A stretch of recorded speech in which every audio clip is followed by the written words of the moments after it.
कतिखेर आइस्यो जय श्रीमन नारायण बिहान 5 बजे हामी यहाँ चाहिँ पहिला ठुलो भएको सुनौ जय श्रीमन नारायण दिदी राति 2 बजे पाउनु 2 बजे हामी घरबाट निक्लेको ट्याक्क 2 बजे चाहिँ पम्पबाट गाडी चढेको पूर्व धरानको चाहिँ भने अग्निमा सिट पनि पाइयो बिन्दास तरिकाले आइयो 3.5 घन्टामा नैरोड झार्यो हामी ठ्याक्क 5 बजे यहाँ आइपुगेको थियौँ त्यसैले भनेको दिन पत्लै आफै फोन गर्नु तिम्रो जहाँसुकै समयको कुरा होइन नि त हामीले आफ्नो अनुकूलको गाडी पायौँ आयौँ होइन अनुकूलको गाडी पायौँ हामी समय तिमीले सोचेको समयभन्दा अगाडि आइपुग्यौँ हो कि होइन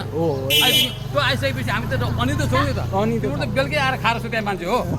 तिमीहरूको मेरो समस्या दाँच्ने भने कसलाई चाहिँ हेर्नुपर्ने कुरा हो हजुर भाइ त्यो चाहिँ हुँदाखेरि तिमीहरू गल्तीमा छौ अहिले तिमीलाई घर गएपछि म कारवाही गर्छु ल हेर हामीलाई दाइ बिहानदेखि आएर कुर्नुभयो हामी आउन ढिलो भयो भनेर रिसाउनु भएको छ